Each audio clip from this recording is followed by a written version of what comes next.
Assalamualaikum warahmatullahi wabarakatuh. Xi'an, Cina, 29 Maret 1974, tepat hari ini 45 tahun lalu. Yang Ziva dan Wang Puzi tidak pernah menyangka cangkul yang mereka hujamkan ke tanah untuk membuat sumur ternyata berujung pada penemuan arkeologi paling spektakuler di abad ke-20. Terakota army yang dibuat pada masa dinasti Qin 221 hingga 206 sebelum Masehi. Patung-patung itu berada di kompleks makam Kaisar Qing Shi Huang. Ziva dan Puzi adalah sepasang saudara yang berprofesi sebagai petani dan tinggal bertetangga di distrik Lintong Kanti, luar kota Xi'an, provinsi Shanxi, Cina. Xi'an bukanlah kota yang populer seperti Beijing atau Shanghai. Kendati di sana terdapat cerita tentang biksu Tong Samchong dan Sun Gokong, atau bagaimana kota tersebut menjadi pintu masuk Islam ke Cina yang dibawa pedagang Arab pada tahun 651 Masehi. Dan hari itu, Ziva dan Puzi janjian untuk membuat sumur di sebuah ladang yang berjarak sekitar 1 jam perjalanan bus dari rumah mereka. Ketika sudah tiba dan mulai mencangkul, Ziva dikejutkan oleh sesuatu yang menghantam cangkulnya. Ia pun segera memberitahu Puzi. Semula mereka mengira yang menghantam itu adalah patung Buddha, namun dugaan mereka salah. Itu adalah patung prajurit terakota. Kabar penemuan penting tersebut pun segera menyebar dengan cepat. Beberapa bulan kemudian, tim arkeologi yang dipimpin Zhao Kangmin dan beberapa pejabat Cina berdatangan ke sana. Penggalian lebih intens pun dilakukan. Hasilnya, jumlah pasukan terakota ditenggarai mencapai 8.000 lebih dan seluruhnya dibuat tanpa menggunakan bantuan alat apapun, alias hanya memakai tangan. Dibuat sejak tahun 246 sebelum Masehi dengan melibatkan lebih dari 700.000 pekerja, mega proyek ini memerlukan waktu hingga 40 tahun untuk penyelesaiannya. Selain patung-patung prajurit, ditemukan pula patung-patung lain yang menunjukkan profesi seperti musisi, akrobat, pejabat, hingga selir. Selain itu juga terdapat sekitar 40 ribuan senjata yang terbuat dari tembaga, mulai dari panah, pedang, sampai pecut yang ajaibnya masih berada dalam kondisi bagus, kendati telah berusia 2000 tahun lebih. Patung-patung lainnya 130 kereta kuda dan 670 kuda. Seluruh patung tersebut dikubur di dalam 3 pit atau lubang yang berbeda dan disusun sesuai arahan seni perang kuno, yakni menghadap ke timur atau ke arah musuh. Pit 1 berukuran sebesar kandang pesawat dan berada di samping kanan. Pit 2 berukuran lebih kecil berada di samping kiri. Lalu pit 3 yang berukuran paling kecil, sekitar 21 kali 17 meter, berada di belakang sebagai pos komando dan hanya terdapat 68 patung. Seturut riset dari tim arkeolog terkait, pembuatan ribuan patung tersebut menunjukkan bahwa Kaisar Qin menginginkan pelayanan yang sama seperti ketika ia masih hidup. Sebab itulah pasukan terakota kemudian juga dinamai tentara di dunia akhirat. Selain itu juga demi menunjukkan kejayaan sang kaisar bahwa ketika ia memimpin seluruh wilayah Tiongkok berhasil dipersatukan.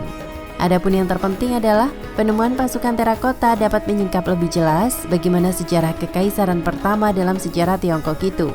Dengan merujuk kepada kedahsyatan pembuatannya, jumlahnya, serta nilai-nilai sakral yang tercantum di dalam UNESCO, kemudian menetapkan pasukan terakota sebagai situs warisan dunia pada tahun 1987. Sayangnya ketika 10 patung dipinjamkan untuk acara pameran di The Franklin Institute di Philadelphia, Amerika Serikat, seorang pemuda 24 tahun bernama Michael Rohana kedapatan mencuri ibu jari dari salah satu patung tersebut. Para petugas museum tidak menyadari pencurian tersebut hingga berminggu-minggu kemudian. Barulah pada tanggal 8 Januari 2018, pihak berwenang akhirnya menemukan jempol patung itu di laci meja di dalam kantor Rohana di Bear, Delaware atau 5 hari setelah para petugas museum mencari hilangnya bagian dari patung mahal tersebut. Rohana pun dikenai dakwaan mencuri dan menyembunyikan karya seni berharga, namun telah dibebaskan sejak 18 Februari 2019 usai memberikan uang jaminan. Pemerintah Cina yang mengetahui rendahnya hukuman bagi Rohana berang bukan main. Melalui Pusat Promosi Warisan Budaya Shanxi, pihak yang mengawasi pameran benda-benda bersejarah Cina di luar negeri menuntut hukuman keras bagi pemuda tersebut. bukan apa-apa sebab kendati hanya sepotong ibu jari, harganya di pasaran barang sejarah ditaksir mencapai 4,5 juta dolar Amerika Serikat atau sekitar 61,5 miliar rupiah. Periode Zhang Shidai adalah sebutan suatu periode pada akhir dinasti Zhou. Ketika itu seluruh kadipaten saling bermusuhan dan berebut wilayah kekuasaan hingga menyisakan 7 yang terkuat, Yan dan Zhao. Dengan kekuatan ekonomi dan militernya, kerajaan Qin berhasil mengalahkan 6 negara lain dan menyatukan kembali daratan Cina usai berperang selama 13 tahun. Tercatat ada 6 perubahan fundamental yang terjadi pada dinasti Qin. 1. Menetapkan Xiangyang sebagai ibu kota negara. 2. Menghapus segenap peraturan feodalisme dan menggantinya menjadi sistem pemerintahan terpusat atau sentralisasi dengan kaisar memiliki kuasa absolut. 3. Posisi Raja Fazal atau Adipati juga dihapus. 4. Pemerintahan pusat dijalankan 3 Perdana Menteri utama dan 9 Menteri biasa. Menteri utama terdiri dari Perdana Menteri dan 2 Wakil Perdana Menteri yang bertugas sebagai pelaksana militer dan administrator negara. 4. Pembentukan beberapa provinsi baru dan pemberlakuan undang-undang yang sama untuk semua wilayah. 5. Membakukan sistem ukuran standar dan tulisan. 6. Membuat satu jenis mata uang dari segi nilai, bentuk, dan berat. Dengan sistem tersebut, kelak Kaisar Qing Shi Huang dikenal memerintah dengan tangan besi. Ia juga kerap menyingkirkan orang-orang yang tidak sepaham dengannya atau melarang buku-buku yang memuat kritik terhadap kaisar agar kepatuhan rakyat terus terjaga.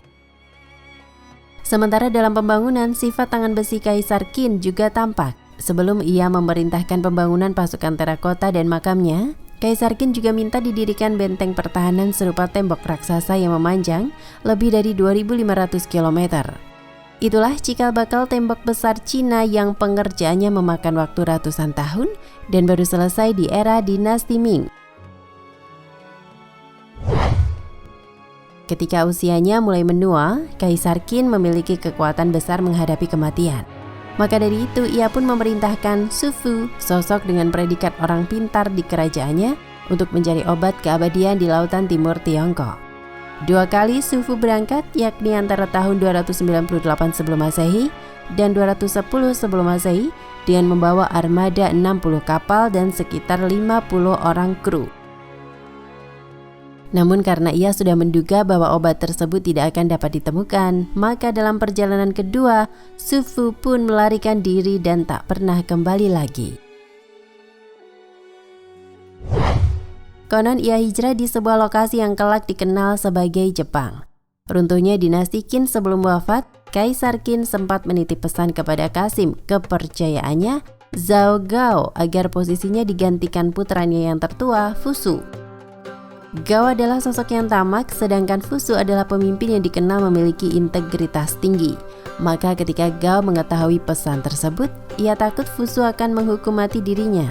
Terutama karena Fusu akan memilih Meng Tian sebagai panglima perang kerajaan. Sosok yang selama ini kerap berselisih dengan Gao dan Li Si, salah satu menteri di kabinet Kaisar Qin. Alhasil mereka pun melakukan siasat busuk dengan membohongi Fusu. Alih-alih memberitahukan yang sebenarnya, Gao justru mengatakan bahwa titah Kaisar Qin adalah meminta Fusu bunuh diri. Kendati bingung, Fusu tidak dapat menolak pesan tersebut. Sebagai pengganti Fusu, Gao menunjuk Hu Hai atau Qin Ershi, anak termuda Kaisar Qin yang selama ini dikenal sembrono dan doyan main perempuan. Setelah naik tahta, ia hanya sibuk merayakan kenikmatan duniawi, sementara urusan negara diserahkan kepada Gao. Efek dari pengkhianatan Gao adalah dinasti Qin mengalami kekacauan akut. Dimulai dari pemberontakan rakyat yang diinisiasi 2 tentara kerajaan yang ditugaskan untuk membantu pertahanan di Yuyang, Chen Sheng, dan Wuguang. Ketika kondisi makin kacau, Gao sempat menunjuk Zijing, putra Fusu, agar menjadi kaisar. Namun Zijing yang tahu bahwa strategi itu hanya akan menyebabkannya mati di tangan Gao pun balik bersiasat, berpura-pura sakit saat upacara penobatannya sebagai kaisar ketiga. Gao yang kesal karena tahu hal ini lantas turun tangan langsung untuk menjemput Ziying di kamarnya. Dan persis ketika ia hendak menegur, Ziying segera menusukkan pisau tajam ke perut Gao. Kasim tamak itu tewas seketika. Kendati demikian, pemberontakan terus berkobar, terutama yang dilakukan rakyat Chu di bawah komando Liu Bang dan Xiang Yu. Akhirnya, pasukan Ziying dikalahkan dalam perang di Sungai Wei dan seluruh keluarganya pun dibantai. Berakhirlah kekuasaan dinasti Qin yang hanya berlangsung selama 14 tahun, berganti dengan dinasti Han. Nah pemirsa Ensiklopedia Al-Fatih, sampai di sini perjumpaan kita kali ini. Semoga menginspirasi.